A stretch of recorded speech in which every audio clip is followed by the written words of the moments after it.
This is Chiming In. What if you forget something on there? Have you had bloopers or troubles? Yes, of course. Yeah. Yeah. You say a word and you're like, where did that word come from? I just made up a word. Or Yeah. What if it's your question that triggers the outburst? Do you feel like, oops, sorry? no, that's the best part. Yeah. In the old days, a lot of people would say to a male journalist, you never played, what would you know? Yeah. How dare you criticise me? But does that make, yeah, I get it. But I go, isn't that a story that someone said how many obstetricians are females and they never did that, did they? Yeah, right. All the blokes out there delivering babies never done that themselves. So Jeez, there you we're go. getting into the nitty-gritty here, aren't we? Huh? Don't take me on this, seriously. Does a female journalist have to be good-looking to present on TV? I'd certainly think it's far more important to be knowledgeable, credible, know what you're doing, and have the respect of those around you. I've waited a long time for this, Lara Pitt. You and me on the same stage. Welcome to Chiming In. Oh, thanks for having me, Steve. I feel like, we've chatted a lot on the phone. I've harassed you for information. Yeah. So now you get to pay me back. Was I good at leaking or? Sometimes. Only when it suited you, maybe. Yeah, but for good, not evil. Yeah. Yeah. Hey, Lara, thank you for joining us. Obviously, you have forged a wonderful career, successful career in television, working now at Fox Sports. But before you did all that, you were a footy fan. You're probably one of the most credible journalists in that you know what you're talking about. You've followed the game for a long, long time. Yeah. Tell us about how you got into footy, where it all began. I feel like I grew up like many people in a household that loved sport as a whole. I had two big brothers. They were 9 and 10 years older than me. And I think as a very impressionable little sister, I was dragged around to sport to watch them play. I didn't play footy myself. Right. I feel like if I was born now, it would be perhaps a different story because little girls didn't play footy when I was growing up. But I guess it just started at home. My mum and dad, we watched lots of sport, all sport. I have memories of chucking sickies and watching the Melbourne Cup Carnival with mum and watching tennis and then watching Friday night footy on the couch and Origin and all of those things. My brothers were actually we were divided in our house. One of my brothers is a very tragic Parramatta Eels supporter, so has lived a very miserable life as a result, living in the glory days of the 80s. Loss, yeah. Yes. And my other brother's a Roosters fan, so he's had more to cheer about. And I think they influenced me in that I loved watching sport and watching footy, but I never really sat on any particular team growing up. I just loved watching footy and it's a bit of a love story. I met Anthony, my husband. Yeah, he influenced me to follow the Dragons. Right. So that became my team. Had you been to a game before Yes, that? I've been to games. I think my heart wasn't at any particular team, but the fandom really. I mean, my core memories of falling in love with the team are the Dragons, right. And through Anthony and his whole family, who are Rusted on St George, Illawarra, St George before that, supporters. When we started dating, it was early 2000s, and it was a really great team to follow. So players like Nathan Blacklock, Nathan Brown, Trent Barrett coming through, Luke Bailey, Sean Timmins. And had some really heartbreaking times following them through that time because they should have won premierships. 2005 was at the SFS when the West Tigers did what they did.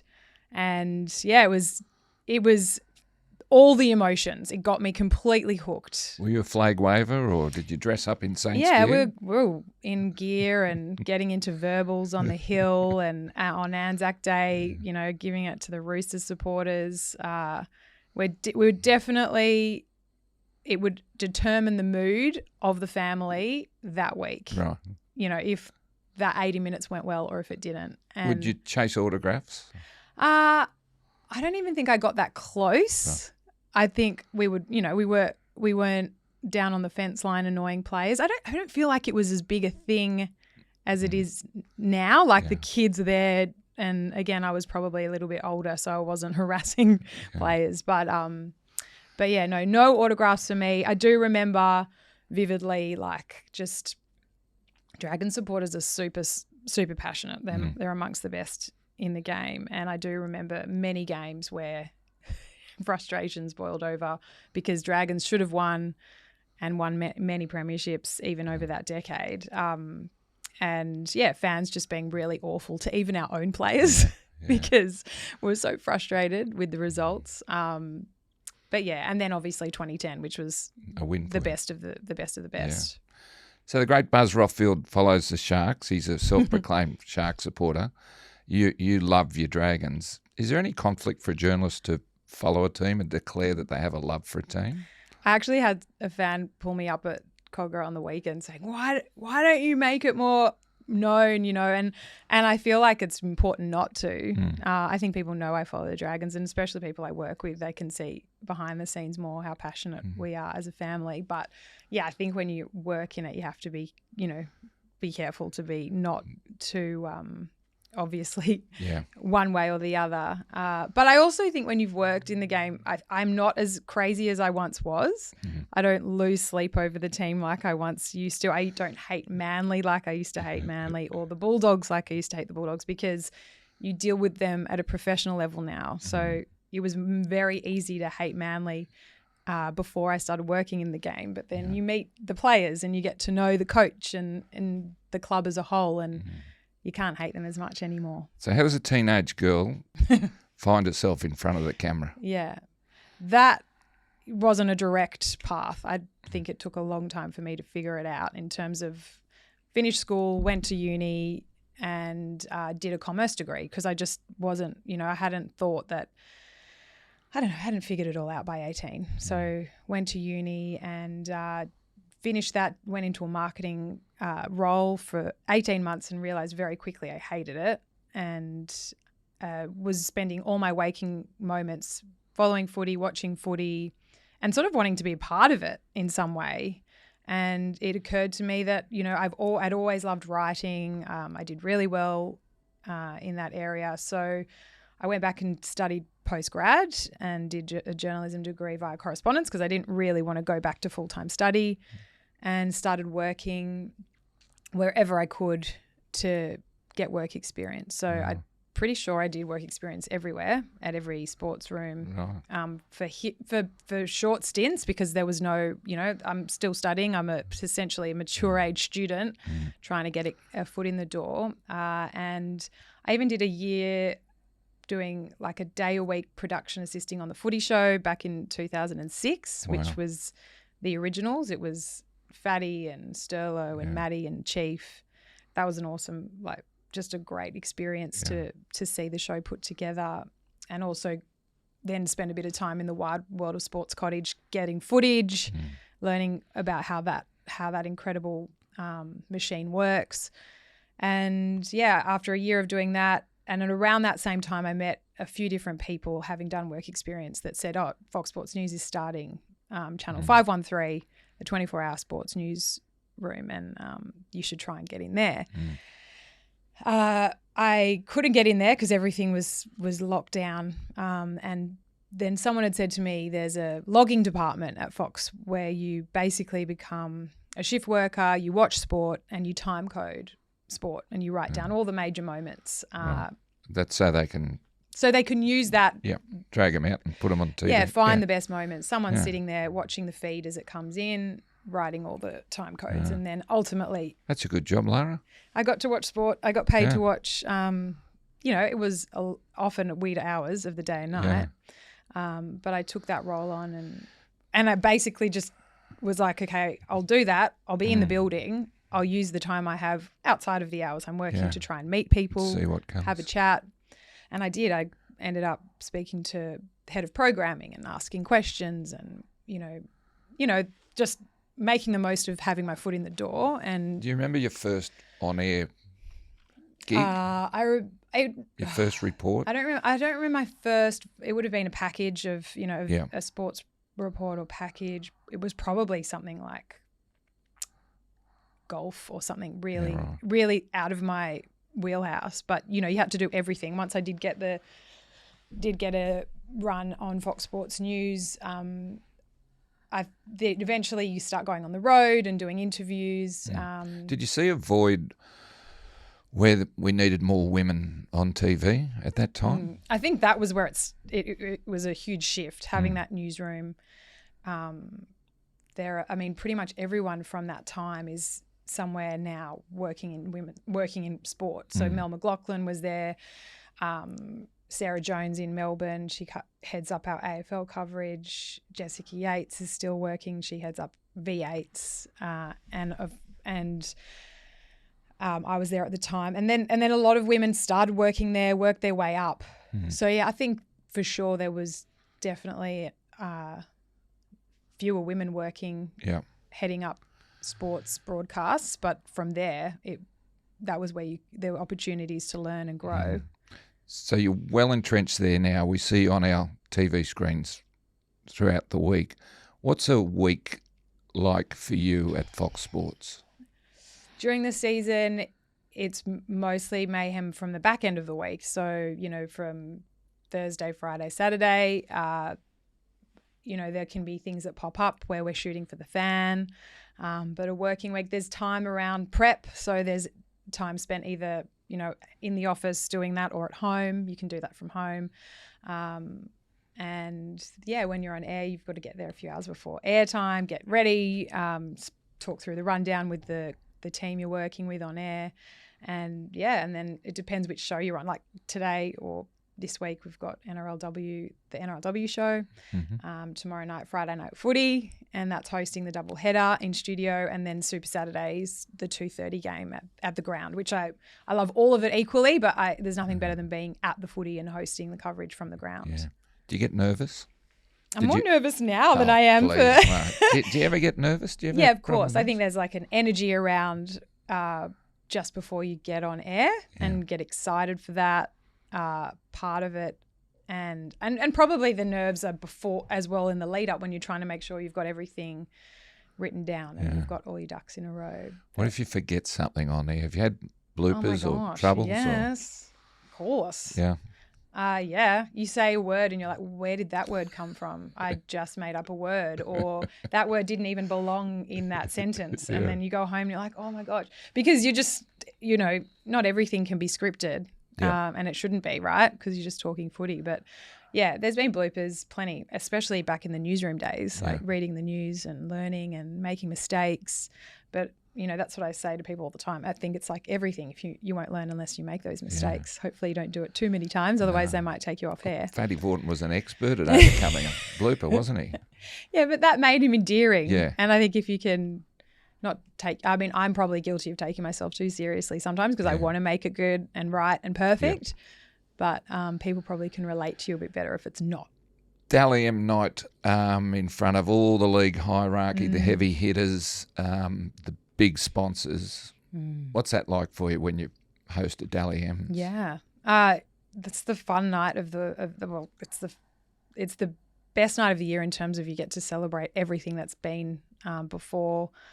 Yeah, I don't think I get nervous for that because that's everyone's in the room on the same team, half tanked, trying to be classy. Yeah, it's a great night. I think you know, introducing the NRLW to it has been a real breath of fresh air to see the girls celebrate it alongside the men and the class that they bring to that and their stories. It's a joy to be a part of that night and to try and add a bit of suspense to the count.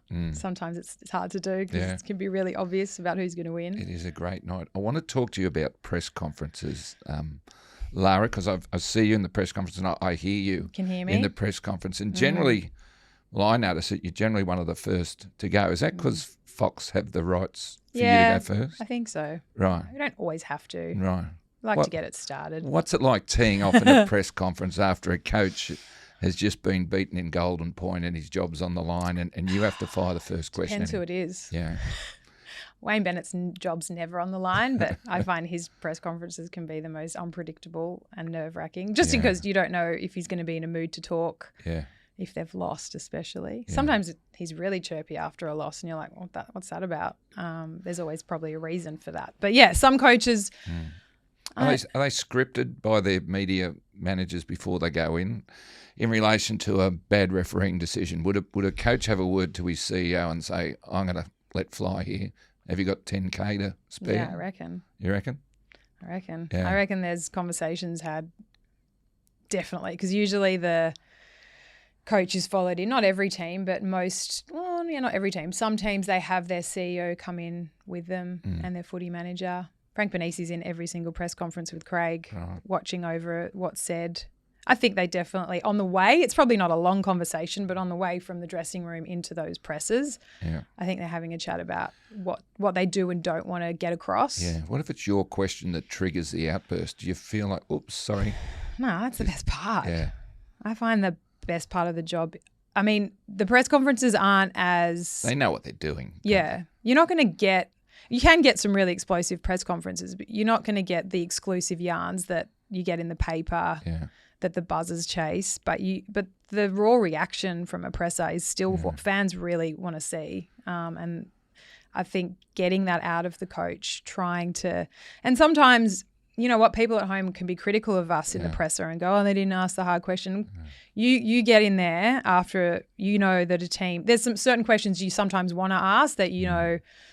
You're not going to get that answer that you're looking for. You bumped heads with Kevy Walters. Was it last year? Elimination. Kevy, gosh. He barked at you, Lara. That was when they got... Was that the high-scoring game against the Storm? Yeah. And it was really great to watch. Yeah. And I just said, it was really great to watch. He goes, I'm glad you liked it, Lara. Kevy texted me after the presser and actually apologised. And I was like, what for? Like, is it because you think... I'm offended? Because I'm not offended. Takes a lot more to offend me than that. And I respect they've got to have, they're emotionally attached to everything here. So if they're going to get cranky about the question, it doesn't bother me at all. Were you on deck the day Jeff Tuvey said there's got to be an investigation? It's like it was our closer to the fan for a while, I believe. That was one of the best, wasn't it? That was one of the best.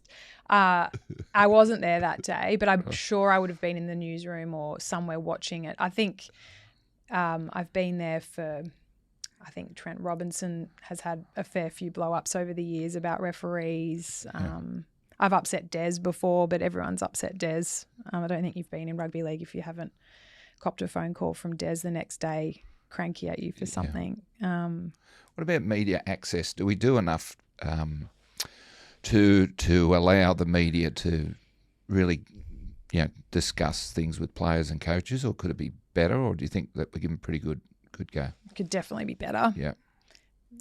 And I think it goes back to the heart of the game, which is the fans. If you can always put them at the forefront, and maybe in the crazy news cycle that is rugby league, there has been a disconnect probably between what the clubs want, what the media wants, and therefore there's a bit of protection that's gone up around whether we give you that access. Do you think players are too robotic in their responses? Coming off the field at halftime, they get interviewed and you say, what do you think the first half? Oh, what do you got to do? Oh, we've got to work on our D, and we've got to... Depends who you get, right? Right. Scott Drinkwater does a great halftime walk-off. He's usually like, he can swear, or he'll just like say it how it is. Yeah. So, certain players are definitely in their heads because... Why are they so protected? Because it's new to them, or? Yeah, I think in-game halftime interviews are tricky for the players. I can't imagine. Their head would be spinning. Yeah, they're thinking, I don't want to say too much. The game's still going. But sometimes the full-time interviews can be robotic. You've got to pick your players to know that you're going to get perhaps a more insightful interview. But I think the girls are another really great example in the NRLW of probably letting their guard down and being more relatable. And I think that comes with the fact that they're not full-time professional yet. There's a genuine side that you can see comes through in their interviews. And I think the boys have been in the system. They've been, they may be frightened about what they can and can't say. Yeah. they don't want to give away too much. Girls look like they're having fun. Yeah. Try July, the girls. Yeah, get back to having a bit more fun with it. And maybe that comes with maturity as well, because you see, I mean, I've seen enough players, they start at the beginning of their careers very robotic in their answers or very nervous at 20. Yeah. And then by the age of 28, 20, I mean, they'll give an awesome interview and they'll really reveal themselves. Yeah. So, like, I can't imagine someone thrusting a mic in my face at 20 and being able to handle it all perfectly. I want to ask you about dressing rooms. Yeah. So in the old days, I was an old journo, and in the early days there were a few female reporters in the 80s, early 90s. I think Debbie Spillane, Jacqueline Magnay. There was a couple of others. Mm. And they'd go into the rooms to interview. The coach would stand there and the journos would crowd around and the players would be walking around stark naked. Wow. Did you ever experience that type of They're thing? the real trailblazers. Yeah, then. they are. And I know Julia Shepherd was another one at the Mirror. Rebecca Wilson was as well. Yeah. And Deb Spillane. I got to know Deb when I first started doing this. Right. And they are the women that started all of this. They saw it all. They did, literally. Yeah. So you just don't have to go into the rooms now? Are they segregated? Separate. Or it's separate. Right. The sheds. And again, that's probably not part of my role. I can do the press conferences. It'd be the paper journos that'd be doing the sheds interviews. Right. And from what I understand, most clubs now have a separate area where the players come out, they're ushered out. It's very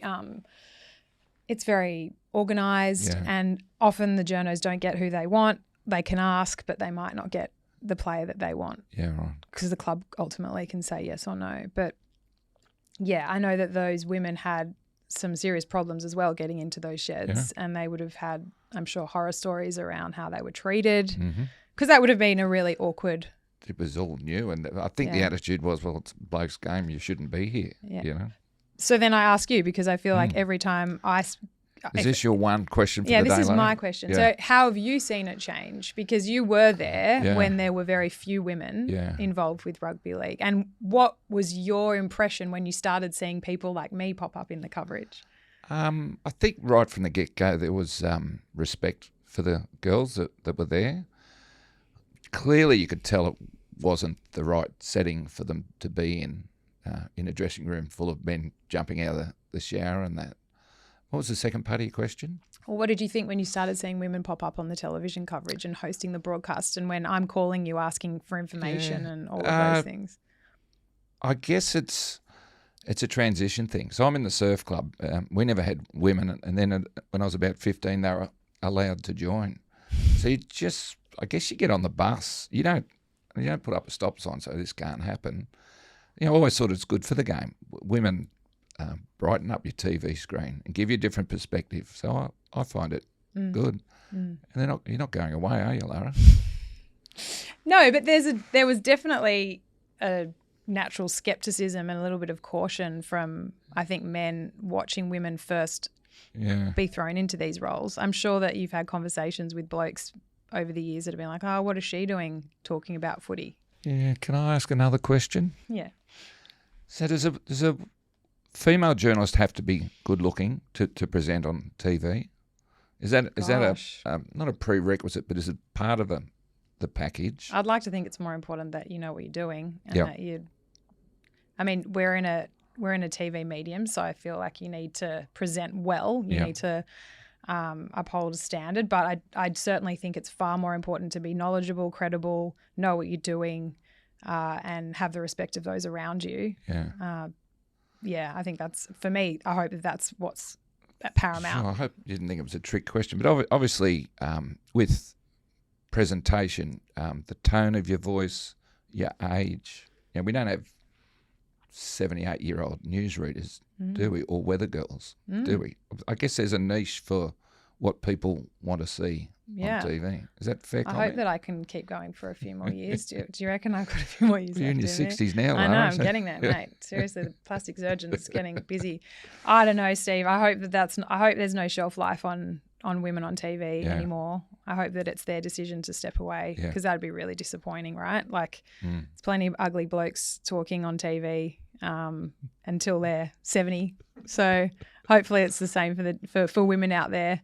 Let's talk about your knowledge of the game, because as I said, you've been following it a long time. You've watched a lot of footy. Yeah. And it's horrendous how much footy I watch. Yeah, and you honestly, understand the rules and all that. And that's I hope I understand the rules. Yes, I do. It's part of learning the game, isn't it? Sure. You have a love for it and passion for it, and you learn it. What sort of, I'm not asking you to tell us you're an expert, but I guess you are an expert. I've got an opinion on everything. Just ask me. Yeah. Well, I pretty much follow every team. I watch every game. It's on our TV at home all the time. I get into arguments with my husband. I put him in his place, poor thing, all the time about, different players, different tactics, whatever. Yeah. I just love watching it. I've watched it too much to count, and it's almost a bit like if I really think about it, it takes up a lot of my life. Yeah. In the old days, a lot of people would say to a male journalist, you never played, what would you know? How dare you criticise me? But does that make, I get it. But I go, the blokes in the pub sitting around having a beer talking about footy, like they feel like they know just as much, rather they've not played it, sure. Yeah. So is that how it felt with journos coming through as well? It didn't worry me. Yeah. Yeah. I mean, you don't have to be able to lay an egg to make an omelette, do you, Lara? Isn't that a story that someone said how many obstetricians are females, and they never did that, did they? Yeah, right. All the blokes out there delivering babies never done that themselves. So Jeez, there you we're go. getting into the nitty-gritty here, aren't we? Huh? Don't take me on this, Where seriously. Are we going? No, I think that, sure, that's the natural reaction. If you've never played the game, what would you know about it? Yeah. But I think you only have to have a conversation about footy with any of us to know that doesn't actually apply. Have you ever had anyone in the game park you or bar you or say, I don't want to talk to you anymore? Have you upset anyone?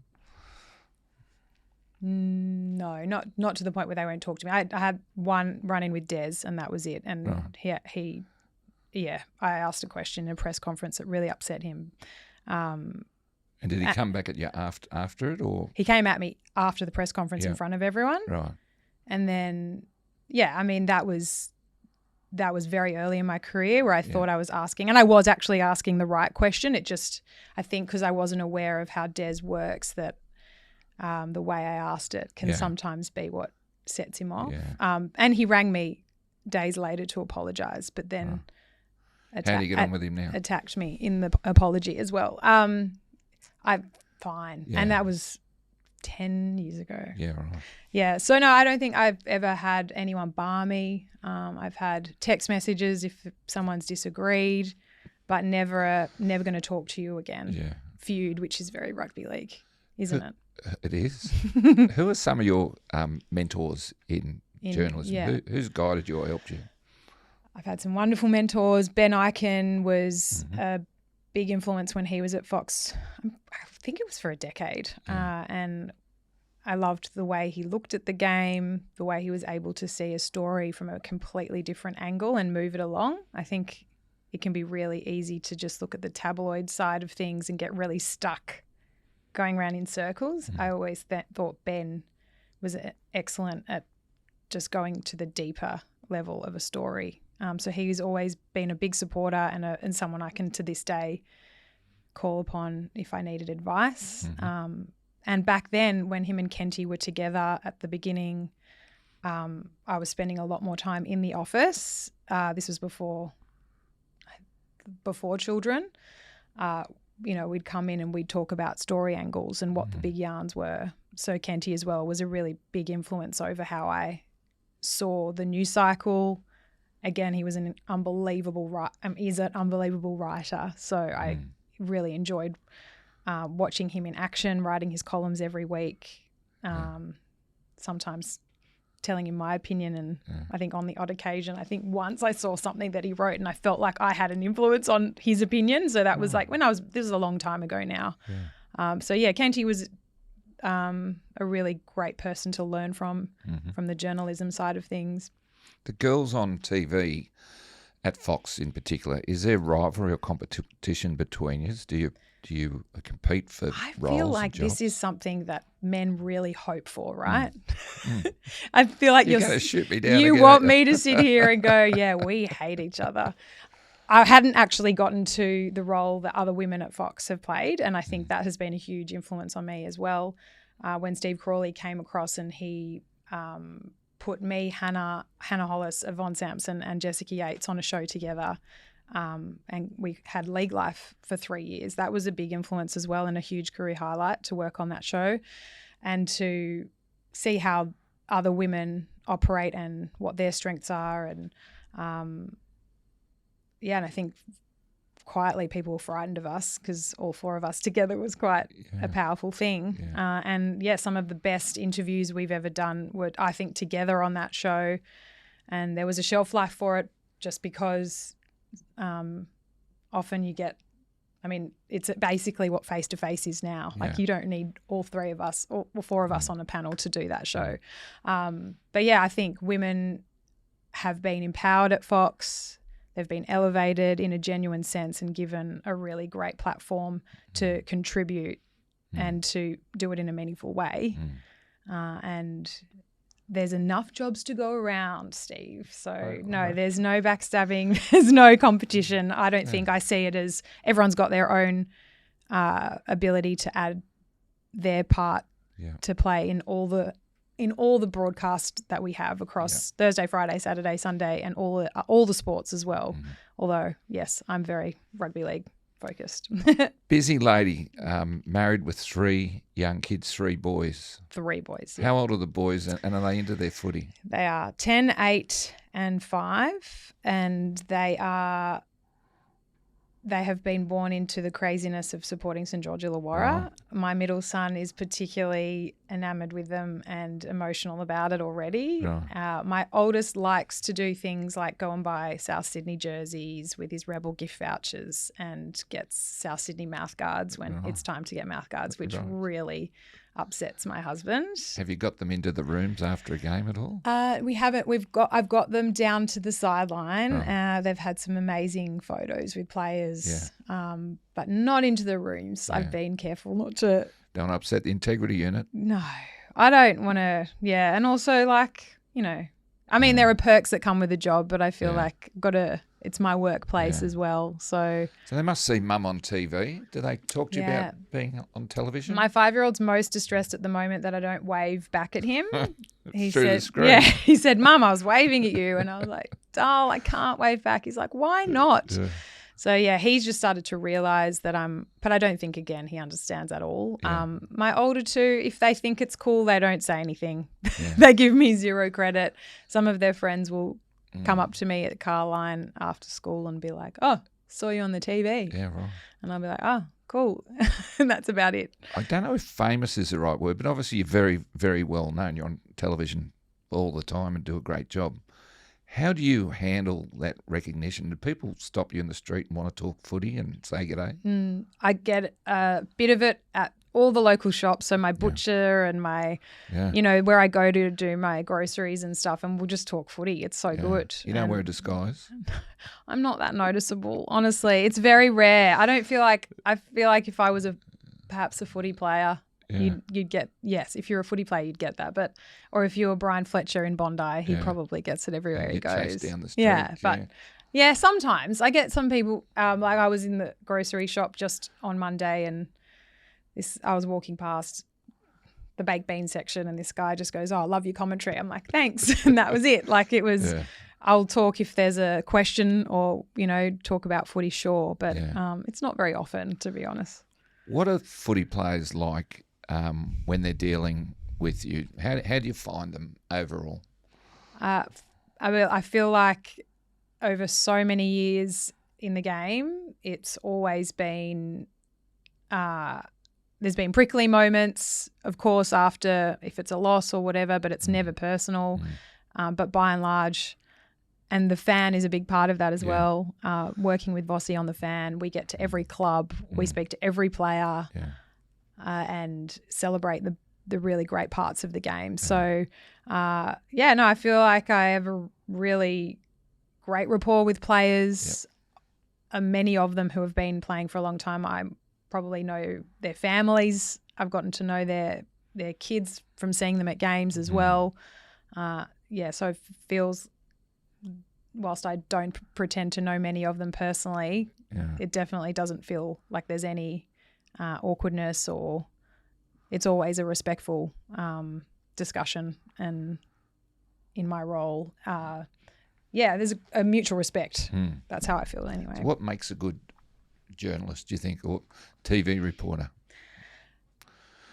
Someone who's genuinely inquisitive and wants to ask questions and get to tell the story. That's at the heart of it, that it's not it's a really good question. What makes a good TV journalist in sport? Yeah, okay. Now I've really got to think about it. That's a deep question. I didn't mean to be too deep. I guess you need good context, and you need to be accurate, and you need to know your stuff and for sure. Things like that. You know? I think a big part of it, is having that rapport. And trust. Yeah, definitely. And the contacts part. And that comes with working in one sport for a really long time. And that was a really big motivator for me, was that if you can work in a sports newsroom and you can work across a lot of sports, but it makes it harder to build that trust and connection. So when you go on the road and you're chucked from one sport to the other, no one really gets to know you. Whereas once I got moved into the rugby league team full time, there was an opportunity to build those contacts, to get to know everyone from footy managers to recruitment managers to media managers, and then have those contacts in your phone. So if you need to make phone calls, you can call anyone you need to. It's a family rugby league in many ways, isn't it? Yeah. Totally. Yeah. A dysfunctional family maybe. We all have a dysfunctional family, don't we? We all run off the rails here and there. Definitely. But I think that's part of what I'm proud of, is that you know, when you do it for long enough, you can build those family connections with different people. And friends. They become friends, don't they, a lot of them? Yeah, for sure. Now, you mentioned the fan. You work on the fan with Vossy. He's an eccentric, colourful character. Have you had much to do with Vossy? I've known Vossy probably for 40 years, maybe longer. So you know. Yeah. People at home who don't know, you are missing out. Yeah. I've tried to get him on the podcast, but he keeps brushing me. I'll make it happen. Thank you, Lara. I'll make it happen. Gee, I'll pull some strings. Got some energy, hasn't he? He's the most passionate person you will meet in rugby league. He lives and breathes it. I don't think he sleeps. The guy has endless energy. And when you talk about mentors, I've learned a lot from him about how to really embrace and enjoy and tell the story, and to find the nuance. Like, he's all about, the left of field story. It's not the obvious ones. It's the history. He's a bit kooky at times, isn't he? Kooky. He's totally kooky. But it's refreshing, isn't it? It makes it fun to always work with him. It's unpredictable. Our bloopers are some of the best you'll see, our outtakes. But he's got his heart's 100% in the right place. So he wants to celebrate the game at a time where we are always looking for scandal and drama and negative headlines. That's part of the game as well. He's there to celebrate it and to really lift up the great stories. He's certainly a value add to the game. What about you? I want to talk about live crosses. Have you ever been heckled during a live cross? I have. Have you not seen that one? I do my research. Yeah, you found one. Take us through that There's story. only one. Yeah. But I still get people asking me about it. It was only a couple of years ago, and that was at Shark Park, and it was a complete, obvious, stupid mistake from everyone, including myself, to think that you could do a live cross outside Shark Park after they had just been knocked out by the Roosters in a major moment. It was a semi, and Sam Walker kicked a field goal and broke their hearts. And, we don't have access. It was a 9 game, so we have to go outside. We're not allowed to do the live cross in the protection of Shark Park, which has no protection. Right. Anyway, so we set up in the OB compound, which is not a compound. It's just a truck with a tiny gate behind me. And and I just start the cross, and Von throws to me, and I'm very serious, and I'm trying to get across all the very important information that I've gathered through this dramatic final, and just some really eloquent Shark Sharks fans walk behind me and just start throwing up the bird and swearing. And once that starts happening, you're like, oh, no, this is... It's live, isn't it? It's happening. Yeah, and I'm like, oh, I'm going to get into trouble probably because I should never have set up here. And anyway, and then I'm angry at myself and I'm angry at the idiots behind me because I'm like, I've been here in the freezing cold. I've got shit to say, and now the whole thing's going to get canned, and Von's going to have to go, oh, we'll have to leave it there, Lara. And I'm just like, no, I've got more to say. Anyway, but yeah, I did turn around and told them to go away. And obviously in hindsight, if I was quick enough, I could have said something much more rugby league, like, yeah, something about the fact the Roosters had just beaten them, or I don't know. And yeah, it's funny. Those are the things people will love to see. Yeah. Nothing more than you getting stitched up on live TV. Yeah. And lots of people after that sent it to me. And did it go viral? Yeah, yeah. And I don't even have TikTok. No, not around the world, just around rugby league basically. But I don't have TikTok. I'm already a dinosaur. I don't understand how TikTok works, but it got a lot of views on TikTok, and people were sending the clip of me rolling my eyes, like flicking my ponytail, disgusted with the fact that some fan had sledged live on TV, which it was totally to be expected and silly on my behalf. What's on Lara Pitt's bucket list? What would you like to do? Dream job in television, or things that you haven't done yet that you'd like to have a crack at? Probably a good question, actually. Just thinking about That's two I've come up with. Thinking about this. In terms of what I'm doing at the moment, I obviously feel like we are the best at what we do. So being at Fox, and I think next year will be 20 years there, which is a really long time. Gold watch stuff. Yeah. Yeah. Good point. Yeah. No. So, yeah, I think that the next chapter has got the women's game written all over it, and seeing the NRLW continue to thrive and get big and help shape that from a broadcast perspective. You probably understand the women's game as well as anyone because you cover it and you talk to these girls and you know them personally. How big is the women's game going to be? Yeah, it's the biggest sporting code for women in Australia, and that's the way the NRL should be looking at it.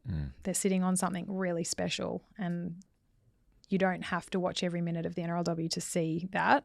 I think that the girls themselves have been the driving force to get it to this point. Obviously, they've had a lot of backing from huge business like Katie Page at Harvey Norman. I mean, without Katie Page, the women's game would be nowhere near where it is now. So now it's over to the NRL, the RLPA to really make sure that they take advantage of what it is, which is that you've got such an incredible product and people love watching it. There's no question. The tricky part is finding the right spot for it alongside the men, because when the men's on, it's hard to have the women at forefront of mind at the same time. So I mentioned you've got 3 boys, but if you had 3 girls, would you encourage them to play rugby league? I'd play if I could. Yeah, sure. Yeah. I wish there were more girls in my boys' teams at junior level. Unfortunately, there's not, but there's plenty of teams, and there's a huge amount of registrations in the women's space. So, yeah, for sure. I'd have no problem with that. And they're playing touch and Oztag and all that sort of stuff. Yeah. They're very skillful. Yeah. Very good. You're looking after lots of girls now, aren't you? A few of the girls, yeah. Yeah. A few of the girls, yeah. Yeah. They're lovely. Yeah, they're lovely, but they're very relatable. Yeah. And I think back to when you started and the males were probably not full-time back then, that's where the girls are at now. Yeah. Yeah, special. The NRL, do they have a think tank at the end of the year and invite media to give suggestions on how they can improve access and things like that? You just get together and have a chat about what you need or what should be done? I'm sure that they do that with the broadcasters. I'm not with that conversation. Why don't they get you in there, Lara, to have a yak? You've got some ideas. That's a good idea. I've got lots of ideas. Yeah. I influence, don't you worry. I just do it very subtly. What about cameras in dressing rooms? Should cameras in dressing rooms? Do you like that? I managed Frank Paul Nuasala when he put a towel over a camera once, and I think he got fined $10,000. Yeah. Because obviously the broadcasters pay massive money for access. More access. Don't peel it back. Yeah. We need more. More. That's what fans want. They want more. Fast forward 10 years, what sort of access will the media have? You might. We're talking to players as they're walking off the field, just after they've been in a collision Mics sport. on permanently in the game, on your key player, have access to that. Up, I enjoy listening to guys when they're mic I want up. mic ups every game, live. We can hear them in the huddle, all that stuff. Coaches won't allow it because they'll be too scared. Yeah. But that would be, like, how good would that be? What happens in the States in relation to miking up? Because they always seem to be a little bit ahead of us, although we are quite inventive here. Well, their access is ridiculous in terms of, I mean, the way you can get to players after a game, the way you can get to them before a game, they are far more open. We're paranoid here. Yeah. We're worried about the bad stories. Don't want to let the secrets out. Yeah. Don't want to give them, it's a bit backwards at the moment. We're going to change that, hey? Yeah, work on it. Chimes, you've got more influence. You can do that. Please, I'm a tired old builder, Lara. I'm just about cooked, truly. Through your podcast. Yeah, doing me best, giving back. Hey, you do a lot of charity work and you're connected with a couple of real good charities. Just explain to us, how you got involved with the charity. Yeah, so working with Sporting Chance Cancer Foundation, so that's Mark Taylor, former Australian cricket captain's charity, actually just began, they asked me to host a function about 7 years ago now, and I just felt that the cause was so important. So we basically provide outreach nurses for children with cancer that live in regional parts of Australia. So in a nutshell, if you're living in Wagga and your child has cancer, you have to essentially relocate to Sydney for cancer treatment. And you can imagine the trauma that can cause, already a really horrible situation, and the divide it can cause in a family and the financial stress it can put on you. The Sporting Chance outreach nurses are there and introduced to the family from the very beginning, and they help them on that journey. So you can't avoid spending time in Sydney, but they will organise travel. They'll make sure that you get home as much as possible as a family, and they'll also work with the local hospital to train up the nurses in regional centres so that they can have treatment at home. All came off the back of you being asked to MC a function, your involvement. Yeah, well, just with... Yeah, pretty much. So you felt strongly about the cause? Yeah, worked with them for a few years, and then eventually Mark asked me to become a patron of the foundation, and then recently joined the board. And it's a very small group of us that are working on this and making as much of an impact as possible. But essentially, when you look at the profile of the McGrath Foundation, they do outreach nurses for breast care. We're doing that for kids with cancer across Australia. And we are, I think, have 8 or 9 nurses, and you can imagine we could probably have 100 more.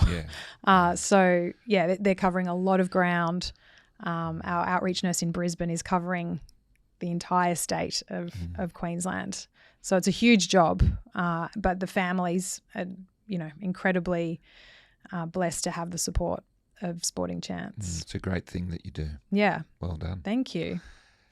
Now, there'll be young men and women watching this that have always dreamt of being a journalist, and some are probably studying journalism. What advice would you have for anyone who's would like to follow in your footsteps? What tips could you give them? Watch all of it. Be really rusted on and dedicated. I think a lot of people think that they're fans or they're really into it, but they might only be into their team. I think you need to be able to really watch and immerse yourself in the whole game, all the teams, all of it. And I think it's really obvious pretty quickly if you are or are not, that obsessed. And there are a lot of young people that approach me all the time that want to get involved and do what we do. And it's like anything, you've got to start somewhere and be willing to put, you've got the end goal in mind. Yeah. But often it's not a straightforward path to get there. And my story is exact example of that. You've got to be willing to do a lot of different jobs.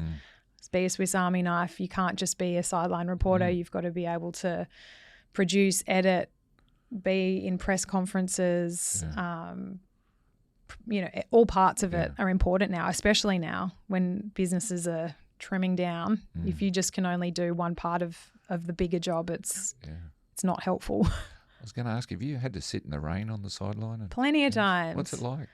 It's horrendous.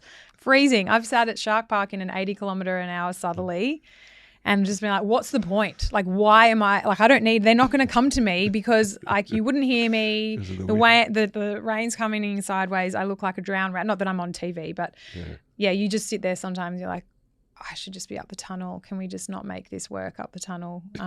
But you can't. You're on the sideline and you just have to suck it up. And, it's not glamorous. Yeah. It's not glamorous. So for anyone that thinks, that's another bit of advice. Yeah.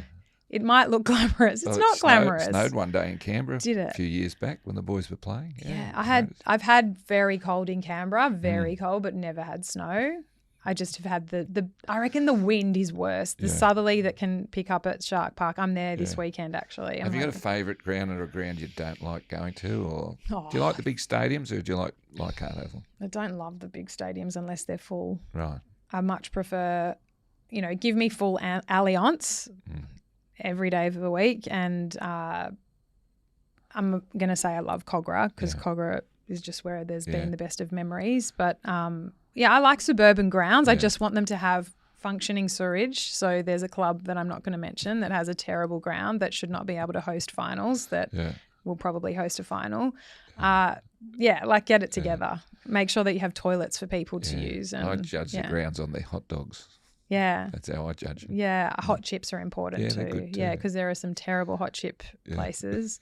I don't mind Brookie. Like I do like the suburban grounds when they're full. I hope you get parking, do you, when you go to these grounds? Yes, we get very, very special parking. Okay. Wherever they can squeeze you, but yes, there's parking allocated under your name. Don't say my name when you rock up to the next one. Hey, we've had fun today. We have had fun. Have you? Yeah, was it pain-free? Are you sure? I'll probably regret saying something. I don't know. It was fairly pain-free though. Thank you. You're not going to tell us which ground needs their sewage fixed, eh? I think I did. I made it pretty obvious which one. Hey, Lara, thank you for your contribution to Rugby League. We're lucky to have you. Thank you. You brighten up our screens and you're a beautiful lady and I really want to thank you for joining us on Chiming In today. Thanks. And thanks for being a great mate, Steve. Thank you, Lara.